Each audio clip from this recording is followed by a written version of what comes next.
Bonjour à tous. Bonjour et bienvenue dans ce webinaire. Aujourd'hui, on va accueillir Riyad Mahmoud qui va animer ce webinaire. Il est responsable technique et pédagogique chez ACTH, BIM manager et architecte et ingénieur de formation. Merci aux présents. On va peut-être attendre un petit peu avant de démarrer parce qu'il manque encore quelques personnes, mais on va quand même commencer. L'idée de ce webinaire, il sera consacré au BIM et à la revue de projet. Au programme, il y aura la compréhension des étapes clés d'une revue de projet, une présentation de la cartographie d'outils déployés aux organisations de revue de projet en BIM et la maîtrise du processus de coordination en BIM. Tout au long du webinaire, qui va durer une quarantaine de minutes, n'hésitez pas à utiliser l'onglet « Conversation » pour poser des petites questions. On les reverra à la fin, il y aura 15 minutes qui seront dédiées aux questions-réponses. Riyad, je te laisse prendre la main. Parfait, merci Sabrina. Bonjour à toutes et à tous. Comme l'a rappelé Sabrina, on va passer une quarantaine de minutes sur la thématique qui est la revue de projet en BIM. Donc, quels sont les processus et les outils adaptés? Je suis responsable technique et pédagogique chez ACTH. Anciennement, j'ai un passé d'ingénieur travaux, de maître d'œuvre, et ce webinaire s'appuie sur nos retours d'expérience sur les différents projets qu'on a menés, soit en qualité de maître d'œuvre, soit à l'heure actuelle en qualité de responsable technique et pédagogique. Euh, Nous allons structurer notre présentation en 5 points clés. Nous démarrons avec une petite introduction. Nous essaierons de comprendre les étapes clés d'une revue de projet. Quelles seront par la suite la cartographie des outils déployés pour mieux organiser la revue? Comment bien maîtriser le processus de coordination en BIM? Et nous terminerons avec quelques recommandations et préconisations.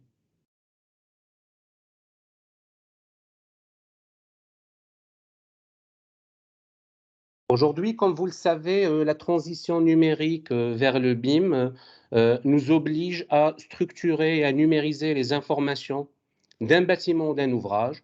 Cette information-là, elle est à la fois géométrique et numérique, donc alphanumérique, sachant qu'un projet passe par plusieurs étapes clés. Il est très important d'avoir une vision fonctionnelle, technique et budgétaire du projet, qu'il s'agisse d'un projet bâtimentaire ou d'un ouvrage technique. L'agrégation pragmatique des données, donc l'assemblage des données du projet, va nous permettre de rendre l'information accessible à toutes les parties prenantes. L'idée, c'est de réduire au maximum les délais, les coûts et d'assurer un processus qualité. Et donc la transition numérique par le BIM nous permet d'intégrer des nouvelles pratiques. Pour rappel, le BIM est juste une méthode de travail qui permet de structurer l'information d'une construction. Il devient du coup très nécessaire d'organiser des revues de projet qui feront appel à des outils numériques, en l'occurrence pour mieux consolider les données géométriques et alphanumériques du projet. Donc les processus digitaux nous permettent justement de déployer ces nouvelles pratiques en s'appuyant sur des nouveaux processus et des nouvelles cartographies d'outils.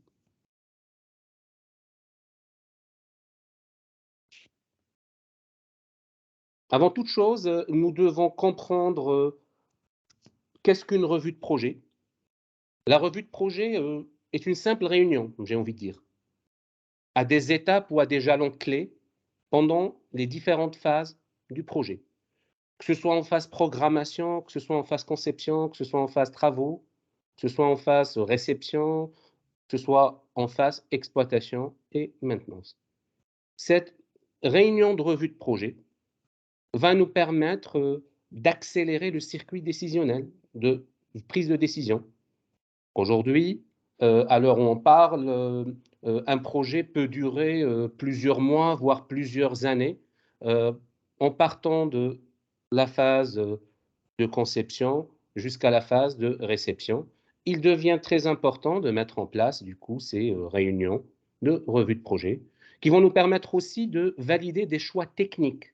Donc, la réunion de revue de projet va permettre de mieux structurer les exigences techniques du projet en vue de les construire, mais surtout de les maintenir par la suite.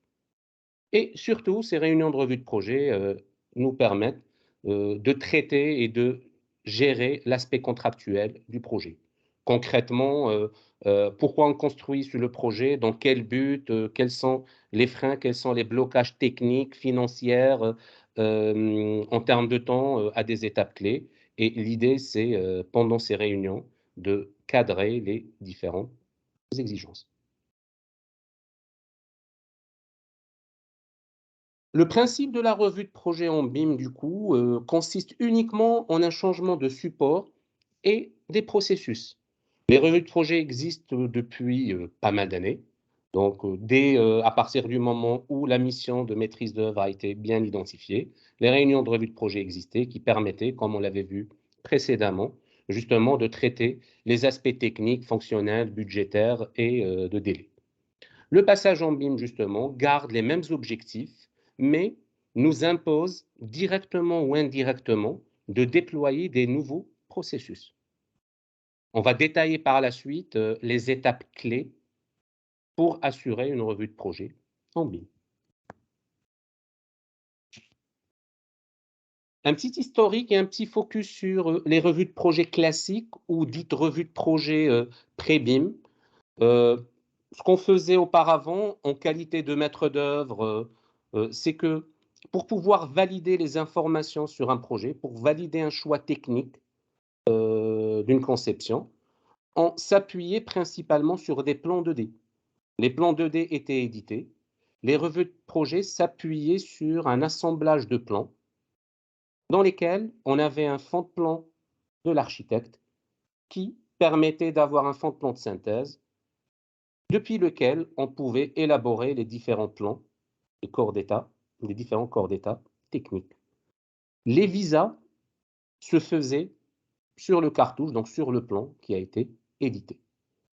Et concrètement, pendant les réunions de revue de projet, en pré-BIM, on venait avec, j'ai pas envie de dire son armoire à plans, mais presque. On déballait tous les formats A0, A1, A2, on superposait les différents plans et on essayait de trouver des solutions techniques ou financières au projet.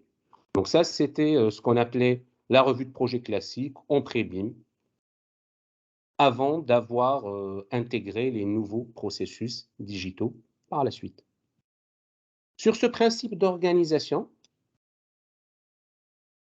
nous avons la revue de projet en BIM niveau 1. Ce qu'il faut noter, c'est que nous avons des niveaux de maturité du process BIM. En BIM niveau 1, pour animer ces revues de projet, chaque collaborateur ou chaque contributeur élabore la maquette numérique de son côté. On parle là d'une maquette isolée. La maquette isolée est produite, elle permet de générer des plans. Elle n'est pas contractuelle. Les visas se feront toujours sur les plans.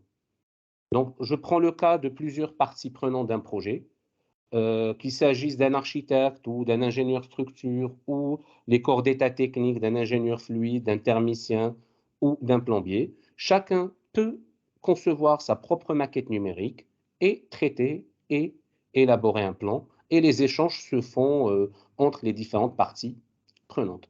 Rappelons aussi que la maquette numérique est une représentation géométrique et alphanumérique d'un ouvrage ou d'un bâtiment. C'est que dans la CAO classique, on élaborait juste des lignes de conception. Avec la maquette numérique, nous ferons la distinction avec des logiques objets.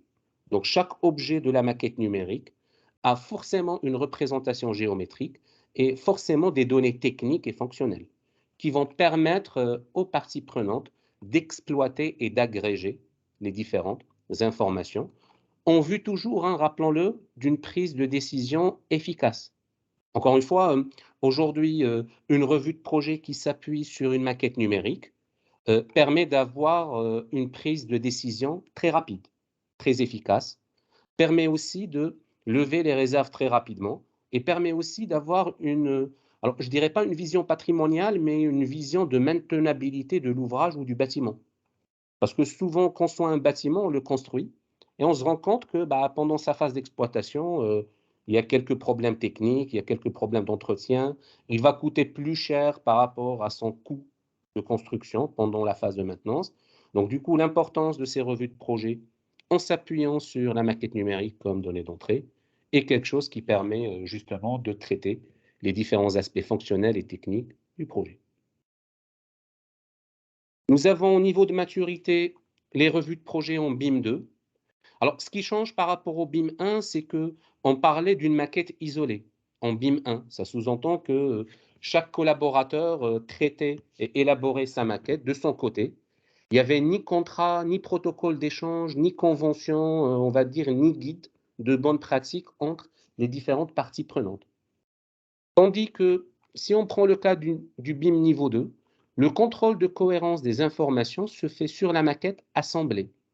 Ça sous-entend que, contractuellement parlant, pendant les étapes clés du projet, qu'on soit en phase conception ou en phase travaux, ou voire même en phase exploitation, les parties prenantes, à un moment clé du projet, à une date clé ou un jalon clé, font ce qu'on appelle de l'assemblage de maquettes pour pouvoir détecter les incohérences sur les maquettes assemblées.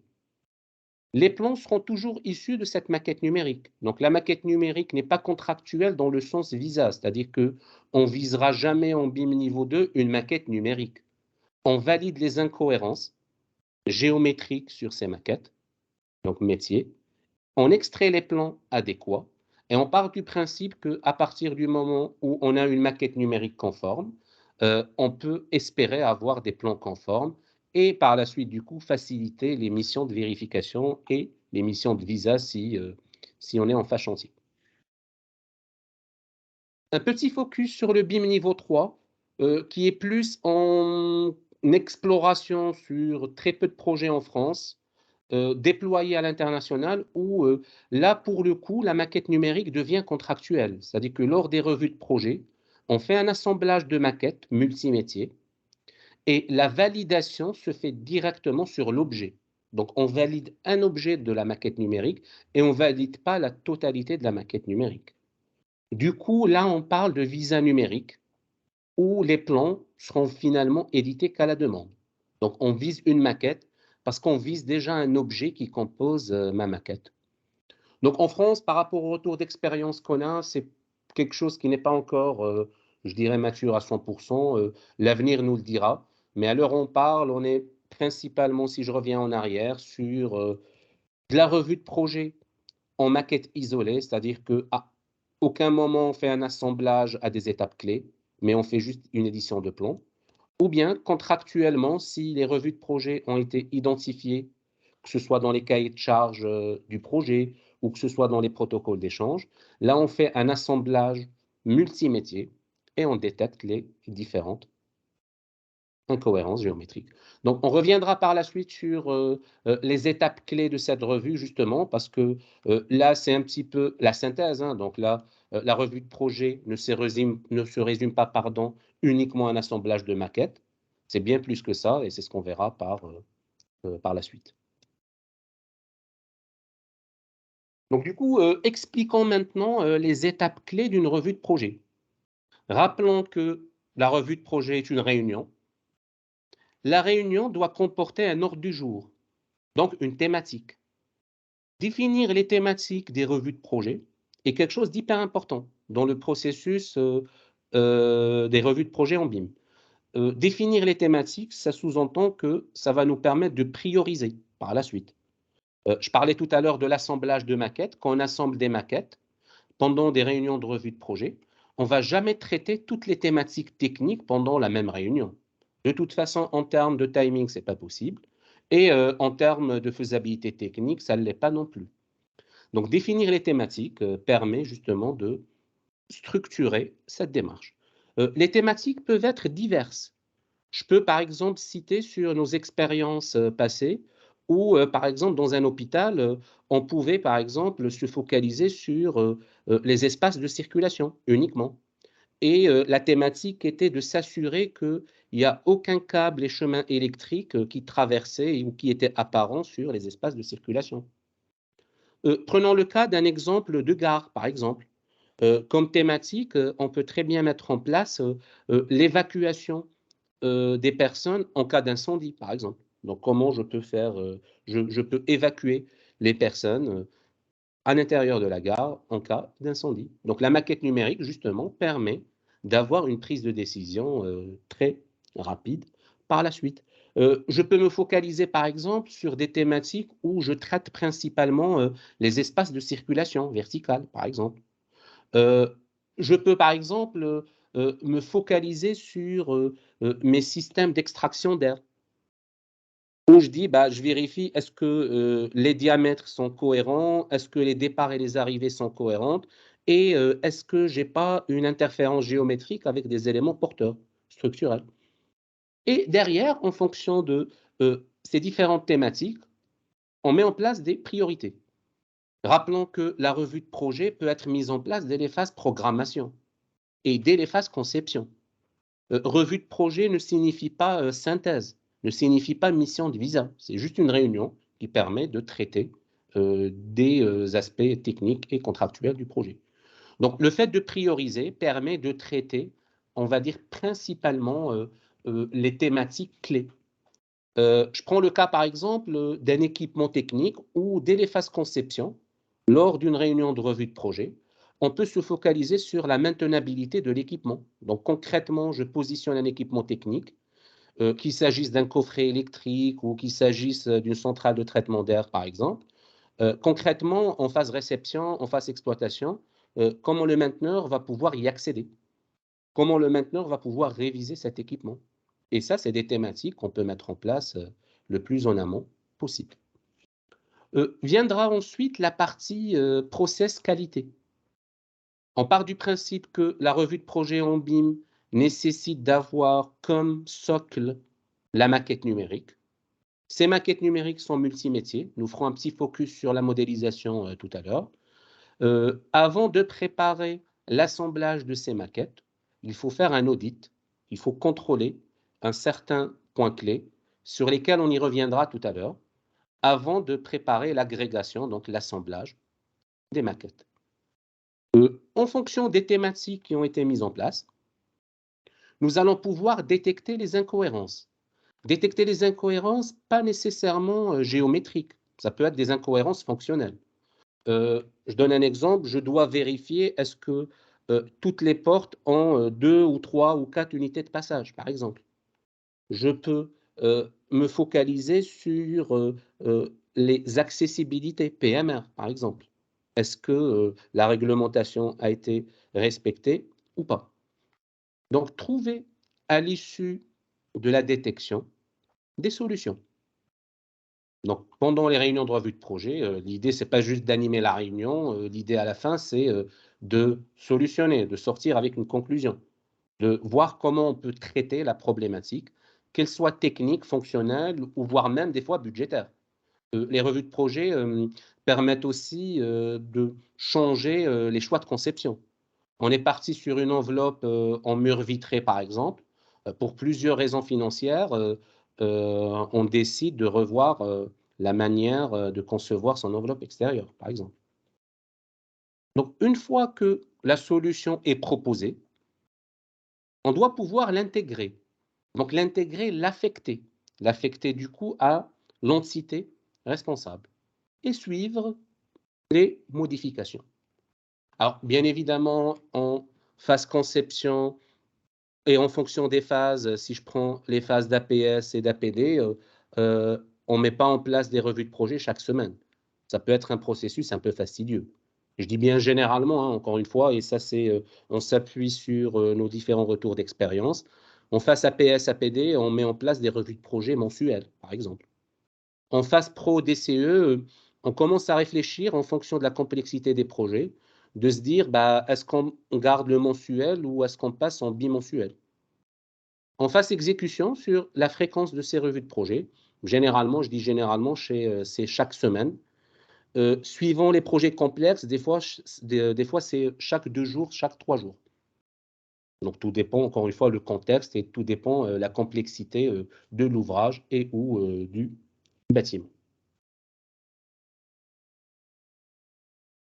Donc, pour bien mener ces revues de projet, qui sont des réunions clés dans lesquelles on fait appel à une maquette numérique ou à des maquettes numériques comme socle de données, géométrique et alphanumérique, on a besoin de mettre en place une cartographie d'outils déployée pour organiser cette revue.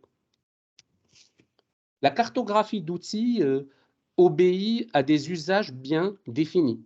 En gros, concrètement, j'ai besoin de faire quoi avec la maquette numérique pendant, avant ou après les réunions de revue de projet. J'ai besoin de concevoir, d'optimiser, de voir, d'annoter, de mesurer. Et donc là, on a pu regrouper ça sur des thématiques d'usage qui sont la modélisation, la coordination, le management et la visualisation. Donc la maquette numérique doit être produite et conçue. On aura besoin forcément des outils de production qui vont permettre d'élaborer la maquette numérique. À un moment donné, on a juste besoin de visualiser, d'annoter et de mesurer. Donc on aura besoin du coup d'avoir des solutions type visionneuse qui permettent de chercher et de requêter l'information. Rappelons-le, cette information-là, elle est à la fois géométrique et à la fois alphanumérique. Dans une maquette numérique, je peux très bien dire que pendant ma réunion de revue de projet, je veux isoler et chercher toutes mes menuiseries coupe-feu 2 heures. Et je veux voir quelle est l'incidence financière sur mon projet. Donc, le fait d'avoir cette information-là dans l'objet de la maquette permet de faire cette visualisation. On a besoin de coordonner les différentes maquettes numériques métiers. On a besoin de contrôler l'information, d'assembler, de valider, de reporter. Donc, on aura comme usage la coordination. Et il y a des outils de management qui permettent d'organiser, de conseiller les différents aspects du projet. Donc, la slide qui suit propose une cartographie d'outils, alors pas complète, hein, mais principalement, c'est les outils qu'on retrouve à l'heure actuelle sur le marché. Nous ferons la distinction entre les outils de visualisation, les plateformes d'échange et les outils de coordination et de synthèse. Donc forcément, il y a plusieurs éditeurs à l'heure actuelle sur le marché. Il n'y a pas de bon ou mauvais outil, hein, encore une fois. Hein, donc, choisir un outil dépend de plusieurs facteurs, dépend du facteur de l'ergonomie, du prix, de l'acceptabilité des collaborateurs hein, et de la fluidité d'utilisation. Si je prends les outils de coordination sur le marché, on prend l'éditeur de BIM Collab qui propose ses solutions BIM Collab Zoom et BIM Collab Cloud pour la détection des incohérences. Historiquement, on a des solutions d'Autodesk traduites par Navisworks. Tekla BIMsite, qui maintenant s'appelle Trimble. Donc, Trimble avait racheté Tekla. Donc, je dis bien principalement les outils qui existent sur le marché à l'heure actuelle qui permettent de faire de la coordination et de la synthèse. La maquette numérique doit être hébergée. Nous ferons un petit focus sur les plateformes tout à l'heure, rapide. Mais là, on part du principe que la maquette numérique, elle est produite. Elle doit être hébergée quelque part. Nous devons stipuler les plateformes d'échange adéquates au projet. On parlait d'agrégation de maquettes tout à l'heure.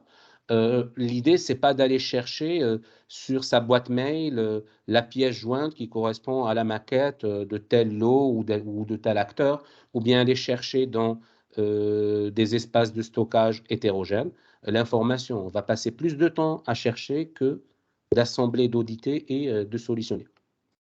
Les outils de visualisation permettent de valider très rapidement un choix technique, par exemple. Des fois, dans certains cas, on n'a pas besoin de passer par des outils de coordination et de synthèse pour trouver des solutions. Un simple outil de visualisation qui permet d'assembler plusieurs maquettes grâce à la requête sur les objets de la maquette numérique en fonction des informations qu'elle embarque. On peut très rapidement trouver les couacs techniques dans le projet. Bien sûr, je ne détaille pas tous les autres volets, mais pour assurer une revue de projet, le produit final étant la maquette numérique, mais cette maquette numérique, comme je l'ai rappelé tout à l'heure, elle est conçue, que ce soit à l'échelle de la ville ou à l'échelle du bâtiment de l'ouvrage. Nous avons des outils qui permettent de faire des simulations de temps, des simulations de coûts, des outils qui permettent de calculer des images de synthèse, de faire des visites virtuelles, des outils qui permettent de faire de la modélisation d'existants. Donc tout ce focus-là sur la cartographie des outils. C'est quelque chose qui permet finalement d'avoir le résultat, le produit étant, comme je l'ai rappelé, la maquette numérique. Donc bien sûr, hein, la liste n'est pas exhaustive hein, des outils, et ça c'est les outils, on va dire, les plus parlants. Si ça se trouve, on a dû oublier peut-être quelques-uns, mais en tout cas, c'est ce qui se distingue, le plus à l'heure actuelle. À partir du moment où on sait ce que c'est qu'une revue de projet, on sait ce que c'est on sait ce que sont les étapes clés, pardon, pour organiser cette revue de projet. On a déjà identifié la cartographie des outils adaptés. Par la suite, il faut bien maîtriser le processus de coordination en BIM. Ce n'est pas parce qu'on a identifié les thématiques, ce n'est pas parce qu'on a déployé les outils que derrière, la revue de projet est efficace ou la revue de projet permet de gérer ou de sortir avec des solutions pragmatiques. Donc du coup, sur ce chapitre-là, on va voir les processus de coordination en BIM, donc comment les maîtriser pour mener des revues de projet efficaces. Il y a un volet rôle et action. C'est sur la partie ressources humaines. Donc pour pouvoir assurer une revue de projet, on a besoin de monde. On fait la distinction entre les rôles de direction de projet, les rôles de gestionnaire de projet, les rôles de coordinateur de projet et les rôles de producteur. Donc, à l'heure où on parle, il y a forcément une stratégie dans laquelle le projet est en BIM ou pas. S'il est en BIM, il répond à quel objectif? Donc ça, c'est plutôt la partie stratégique, où on peut avoir soit un directeur BIM ou un directeur projet. Ça peut être la même personne, dans certains cas. Sur la partie gestion de projet, pour l'animation des revues de projet, pour la coordination des modèles, on parle souvent de BIM manager ou d'un chef de projet, ou comme pour la direction, ça peut être la même personne. Donc, suivant la complexité des projets, un manager BIM ou un BIM manager ou un chef de projet peut s'appuyer sur des coordinateurs BIM pour chaque entité. Les coordinateurs BIM, quant à eux, s'appuient sur des référents BIM. Et les référents BIM pilotent, j'ai envie de dire, les différents projeteurs BIM qui, eux, s'occupent principalement de la modélisation et la production du livrable. Donc ça, il est très important d'avoir, alors pas un organigramme, hein, mais plutôt les rôles et responsabilités de chacun dans un projet pour se dire comment cette revue de projet sera animée et par qui. C'est que souvent, ce qu'on a constaté, c'est que le projet est en BIM, on a les livrables qui sont les maquettes numériques, sauf que les revues de projet sont assurées par des directeurs techniques. Les directeurs techniques ne s'appuient pas du tout, par exemple, sur la maquette numérique. Et derrière, on se retrouve avec une réunion parallèle qui est, elle, une réunion de revue de maquette et pas de revue de projet. Donc là, l'idée, c'est de se dire principalement, voilà comment on doit structurer les rôles et responsabilités.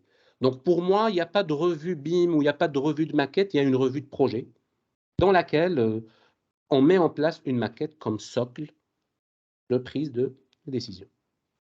Donc bien sûr, le schéma peut être beaucoup plus complexe hein, en fonction des projets, en fonction des tailles des projets. Si on traite un projet tertiaire, ce n'est pas de la même manière qu'un projet d'infrastructure hydraulique ou ferroviaire ou d'un hôpital ou de logement. Donc on va dire que les revues de projet peuvent être complexes en fonction de la complexité technique du projet. Donc dans certains cas, on peut avoir plusieurs coordinateurs, plusieurs BIM managers.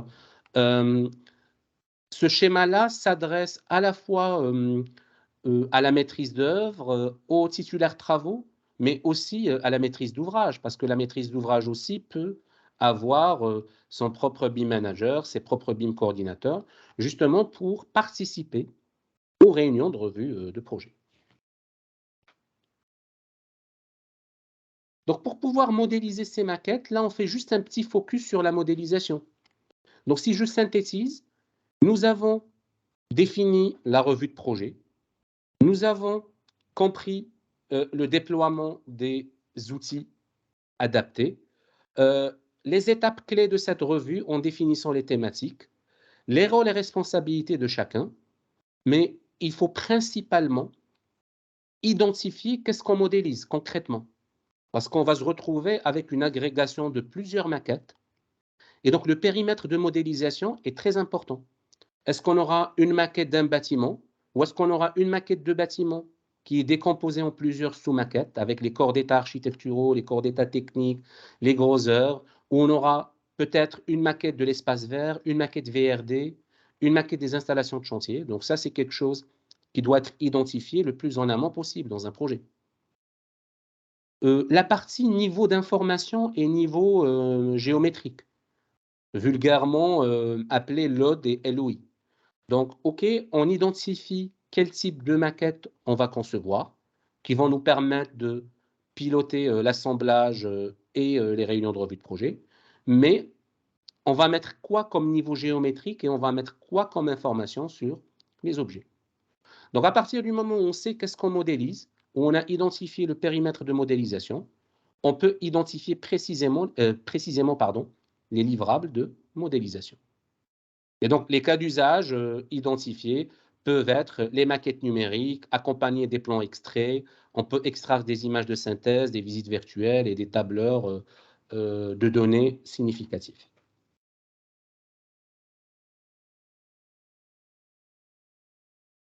Et donc, toujours sur le focus de modélisation, le découpage de projet peut être soit par discipline. Donc, en gros, on peut avoir des maquettes par discipline. J'aurai ma maquette CFA, ma maquette CFO, ma maquette CVC, ma maquette plomberie, ma maquette architecturale, ma maquette structure. Donc ça, c'est en fonction des disciplines. Je peux avoir des maquettes par contrat, par responsabilité. Supposons que sur un projet, on ait un groupement de plusieurs maîtrises d'œuvre, où on a par exemple 2 architectes. Nous avons un architecte qui fait l'aménagement intérieur et un autre qui fait l'enveloppe extérieure, ce qui peut arriver dans certains cas. Donc ça, on n'aura pas une maquette architecturale du bâtiment de l'ouvrage, on aura forcément une maquette par contrat. Donc on aura une maquette de mes aménagements intérieurs et une maquette de mon enveloppe extérieure. Et suivant la taille des projets, on aura des maquettes par zone. Donc, suivant le découpage, on peut avoir la zone A, la zone B, la zone C, s'il s'agit d'un projet assez, je dirais, important en termes d'emprise. Donc, tout ça, c'est quelque chose qui est décrit en amont dans les protocoles d'échange, dans les différents cahiers des charges liés au projet, où, à partir du moment où on sait qu'est-ce qu'on modélise, on sait comment le projet a été découpé, bah, finalement, les revues de projet, je prends le cas de cet exemple-là, on ne va pas faire une revue de projet sur la totalité du bâtiment ou de l'ouvrage. Si ça se trouve, lors d'une thématique, on va se focaliser sur la zone en rouge, ici, et on part du principe que sur cette zone-là, on va traiter les incohérences géométriques entre les éclairages et mes plafonds du bâtiment. Et on part du principe que comme il s'agit peut-être des modules qui vont se répéter sur le projet, si on traite juste une zone, on va dire que les problématiques des autres zones seront traitées de la même manière. Donc d'où l'importance de bien comprendre comment le projet doit être découpé. Un petit focus aussi, mais là il ne s'agit pas de faire la description des ECD, mais à partir du moment où on identifie des cartographies d'outils, la maquette numérique ou les maquettes numériques doivent s'échanger entre les différentes parties prenantes. On parle alors d'un ECD pour environnement commun de données. Donc là, il s'agira peut-être d'un autre webinaire sur les ECD, mais là, c'était juste pour faire le distinguo entre un échange de maquettes qui peut se faire via un serveur local, ou des fois, pour des raisons de sécurité, il est très difficile de donner un accès à un contributeur externe qui ne fait pas partie de l'entreprise, à un serveur, donc ça peut devenir très compliqué. Nous parlons des solutions type cloud, où on peut s'échanger des données rapidement et efficacement, avec une traçabilité aussi. Donc des solutions type cloud comme des OneDrive et des Google Drive, où on fait un dépôt de maquette ou un dépôt documentaire pour pouvoir s'échanger ces données. Et on fait un focus aussi sur les PBC pour plateforme BIM collaboratif. Donc, en fonction des objectifs du projet, en fonction des livrables exigés et en fonction des exigences qui ont été décrites dans les différents documents contractuels, on peut pas dire que pour assurer une revue de projet, on s'envoie les maquettes numériques par pièce jointe. Bon, déjà, c'est impossible dans la plupart du temps. Et deux, c'est pas sécurisé. Et trois, on peut pas avoir un suivi, une traçabilité derrière. D'où l'importance, comme je le disais tout à l'heure, de savoir comment on échange cette donnée. Toujours dans la maîtrise du processus de coordination, on parlait tout à l'heure des audits de maquettes. Alors, pour animer des réunions de revue de projet, pour préparer les assemblages, en amont, il y a une ressource qu'on peut appeler maintenant de plus en plus un data manager, hein, donc, où ça peut être le dessinateur lui-même, met en place des points de contrôle clés sur la maquette.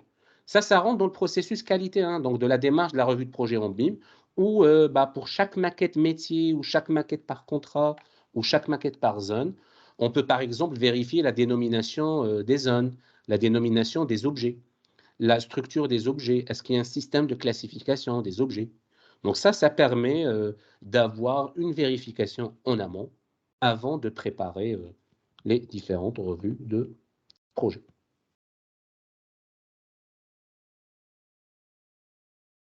Nous terminerons avec quelques recommandations clés dans lesquelles, là, on part du principe que à partir du moment où un projet est en BIM, systématiquement, on essaye d'intégrer la démarche dans les revues de projet. Donc, on ne parle pas de revue de maquette ni de revue BIM, on parle d'une revue de projet classique dans laquelle la maquette numérique est déployée. A des jalons clés. Ça permet de valider plusieurs aspects techniques, comme on l'a vu tout à l'heure, budgétaires, fonctionnels aussi. Hiérarchiser les thématiques des revues de projet. On ne pourra jamais traiter tous les problèmes, que ce soit en phase conception ou même en phase exécution, ça se traite au fil de l'eau. Mais hiérarchiser les thématiques des revues de projet permet, on va dire, de mieux maîtriser les erreurs majeures des erreurs mineures. Rappelons que les thématiques peuvent être liées soit à des thématiques d'accessibilité, des thématiques réglementaires, des thématiques, on va dire, d'encombrement, des thématiques de maintenabilité d'un équipement, des thématiques d'occupation. Donc là, l'idée, c'est vraiment d'identifier et de hiérarchiser surtout ces thématiques. Identifier précisément les outils adaptés. En fait, on part du principe qu'un outil ne remplacera jamais un métier. Un outil est au service du métier. Par contre, le choix de l'outil peut être déterminant.